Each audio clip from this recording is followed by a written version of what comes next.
Hello. Guten Abend. Können wir die... There we are. We have a... Kriegen wir einen Klicker? We have the clicker. Und die Notizen wäre auch gut. 3 Jahre Pandemie.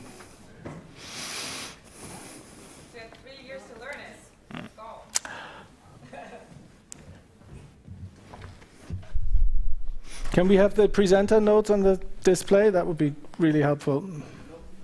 No. We cannot? That's hard. That's reality. Reality rules. Sorry. Anyway, we're okay. We're going to wing it. Good. Because we don't have much time. No, we don't. As a species, oh, great. Or us today. Because we want to do something very different to what we usually do. So usually we would talk about how that we're based in between London, Sweden, and Portugal. That we work on the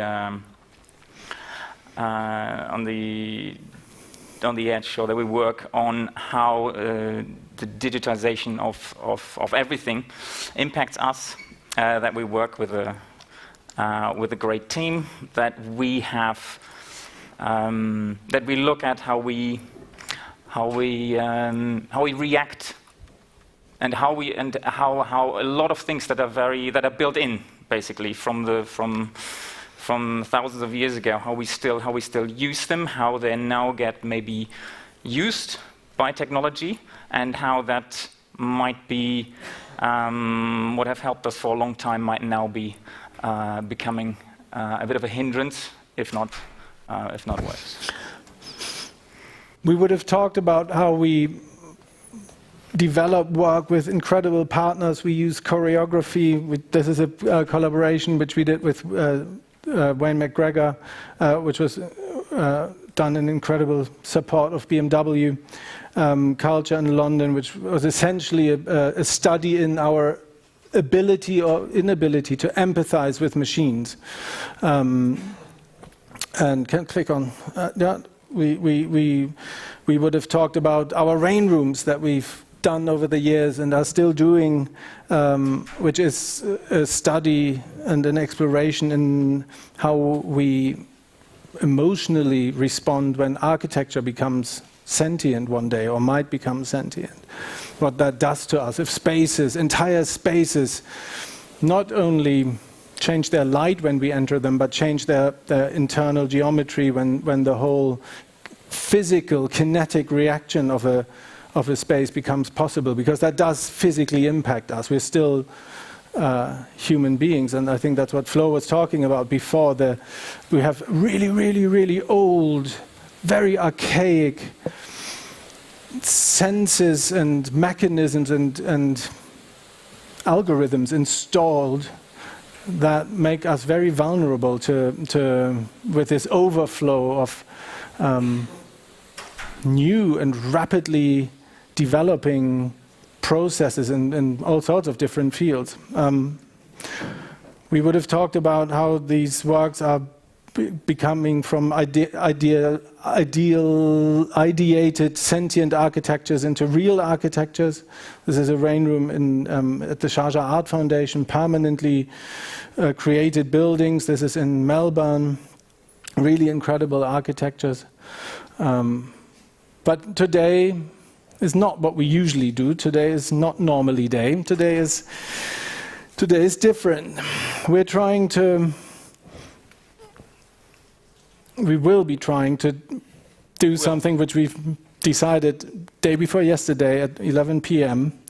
Instead of doing all of this, which could easily last 20 or 30 or 50 minutes, we're trying to dig a little deeper into these vulnerabilities and our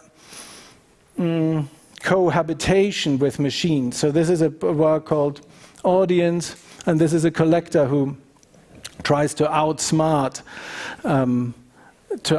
the tracking system of this. This is in an art fair.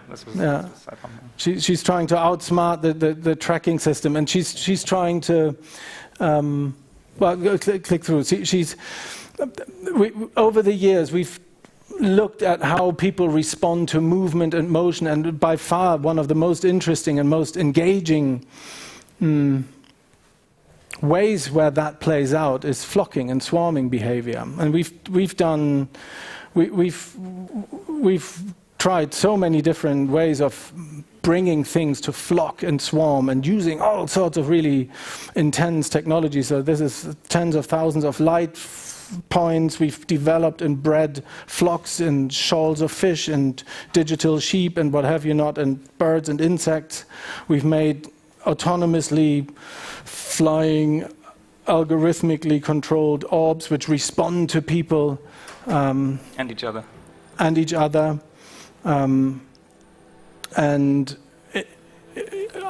Instead of dropping our excitement for these things, we became more interested in these. So this is at the moment at the Biomedia exhibition at the ZKM, where we try to start investigating how people respond when they can actually immerse themselves into seemingly sentient entities. So all these collectively moving things, and that's where this reality rules topic started to kick in day before yesterday at 11.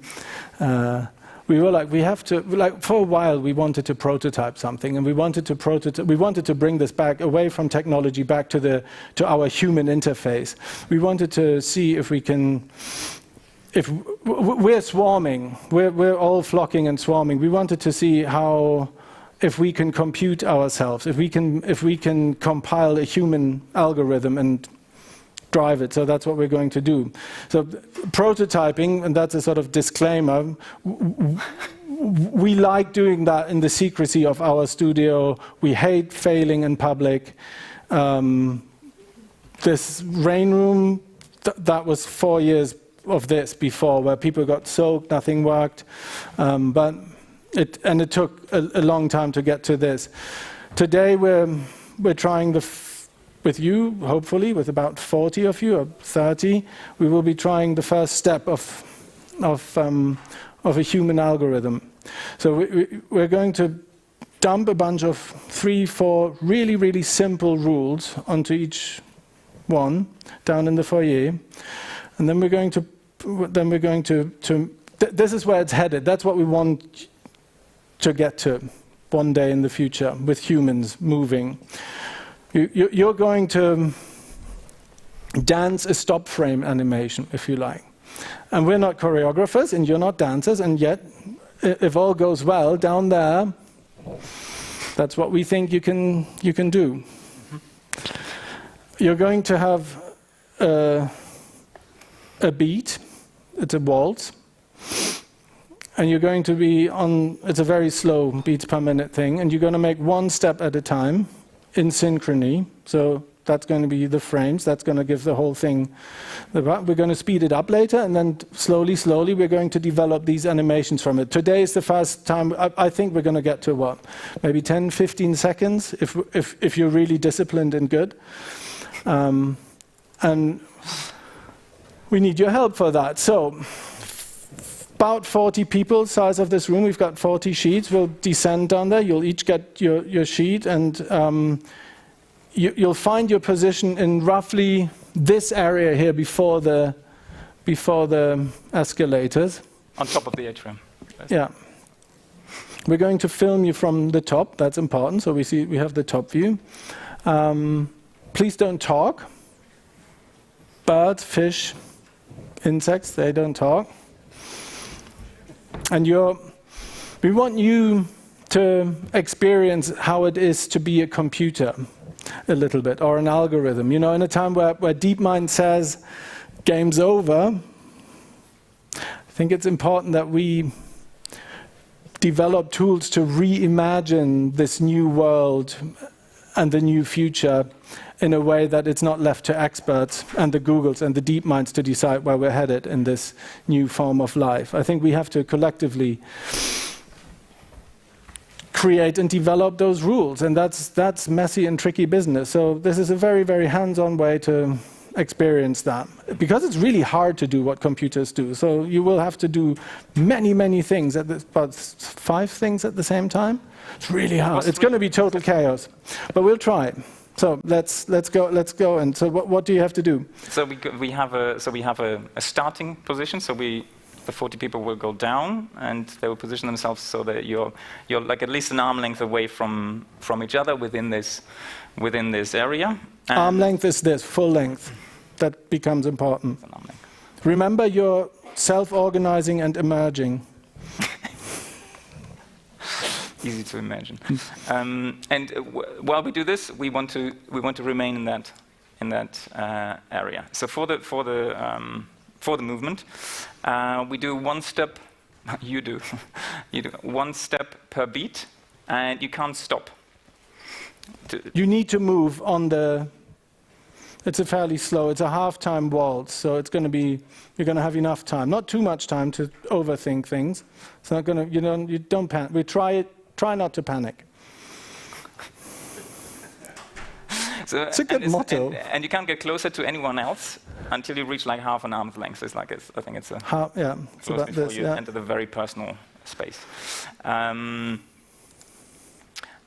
You can move straight, so you can move. You can move basically if you look at 180 degrees, left and right. You can move within that area, but you can't move. You can't turn back and move backwards.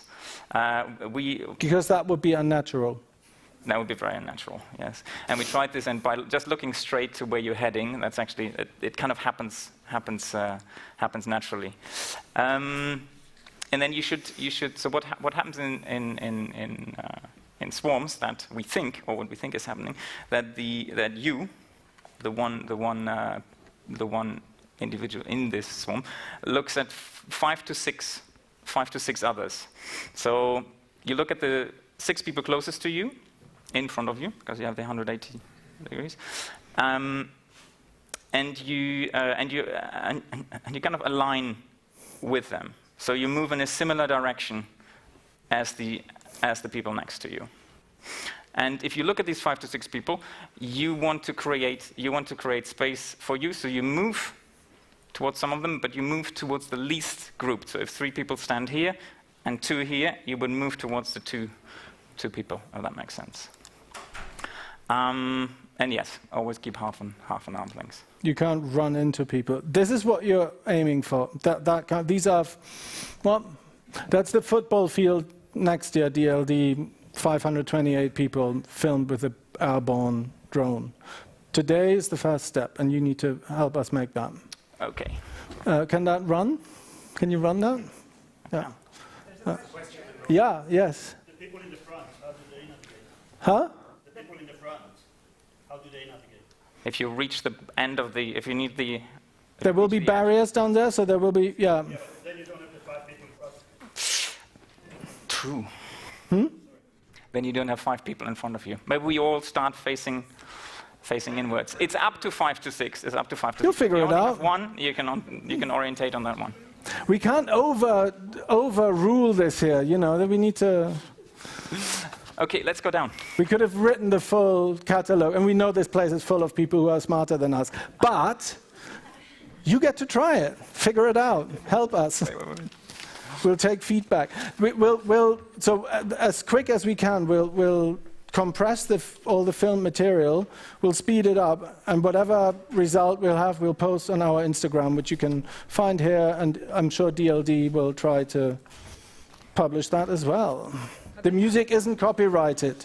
We're no American police authorities. And you get one of these? How long do you need?